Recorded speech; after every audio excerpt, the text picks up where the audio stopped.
Good morning बेटा। बेटा आज हम टॉपिक करेंगे कि इंटरनेशनल पॉलिटिक्स के बीच में से रिलेटेड उसके बीच में जो रियलिस्ट एंड आइडियलिस्ट अप्रोच है वो क्या है। जब हम इंटरनेशनल पॉलिटिक्स की स्टडी करते हैं उसमें दो अप्रोचेस आते हैं, दृष्टिकोण कह लो, विचारधारा कह लो, ठीक है। उसमें जो रियलिस्ट विचारधारा क्या है एंड आइडियलिस्ट अप्रोच क्या है।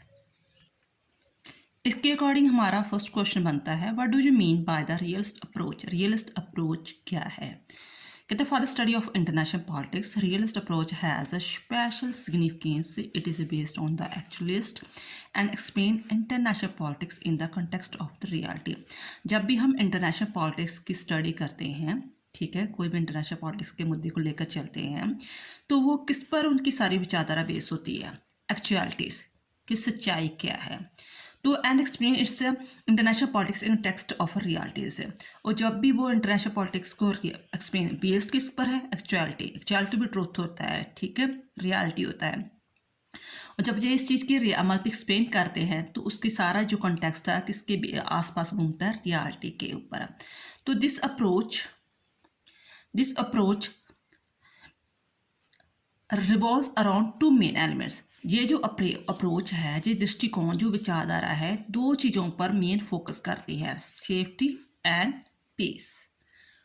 ठीक है, जो भी इंटरनेशनल पॉलिटिक्स हम पढ़ेंगे तो उसके जो किसके बारे में बात करेंगे कि हम अपनी सेफ्टी चाहते हैं, पीस चाहते हैं। फॉर दिस रीज़न हम एक दूसरे देशों के साथ संबंध बना रहे हैं।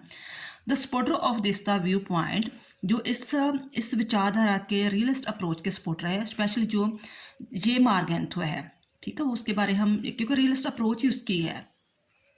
तो और भी जो उसके सपोर्टर वगैरह है वो जो बिलीव करते हैं कि हर देश में, दो देशों के बीच में या कुछ देशों के बीच में रिवैलरीज होती है, कॉन्फ्लिक्ट्स होते हैं, स्ट्रगल फॉर पावर्स वगैरह होते, तो ये लगातार चलते रहते हैं, ठीक है। they among state continue always which can be contained throughout the international law। और जिनको जो रिवेलरी है, कॉन्फ्लिक्ट्स है, स्ट्रगल फॉर पावर किसके द्वारा कंट्रोल करने की कोशिश की जाती है, इंटरनेशनल लॉ के द्वारा, ठीक है। मान लो कि एग्जांपल मैं देती हूँ कि मान लो इंडिया और रशिया के बीच में जो संबंध है, तो हम कहेंगे कि नहीं चलो जी, उसकी जो आइडियोलॉजी है सेम है, वो भी कम्युनिस्ट की विचारधारा में विश्वास करते थे, मार्क्सवादी की विचारधारा में विश्वास करते थे। फॉर दिस हमारी जो जवाहरलाल नेहरू, पंडित नेहरू थे, उन्होंने जो फॉरेन पॉलिसी बनाई थी तो वे भी इसी चीज़ में बिलीव करते थे। बट रियलिटी क्या है, वो चीज़ें पहले की थी। अब रियलिटी क्या है, अब रियलिटी ये है कि हम उससे मैक्सिमम हथियार खरीदना चाहते हैं। हम एक ऐसा सुपर पावर जो देश है उसकी सपोर्ट चाहते हैं कि इन फ्यूचर हम पर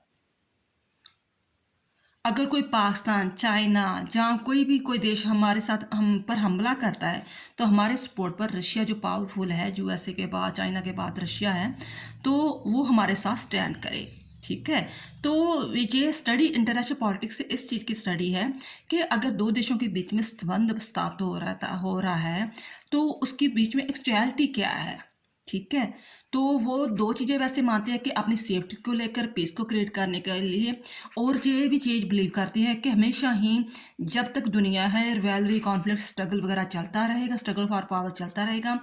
और इस चीज़ को ख़त्म करने के लिए, मेंटेन करने के लिए इंटरनेशनल लॉ की ज़रूरत पड़ेगी। आई होप आपको चीज़ समझ में आ गई होगी।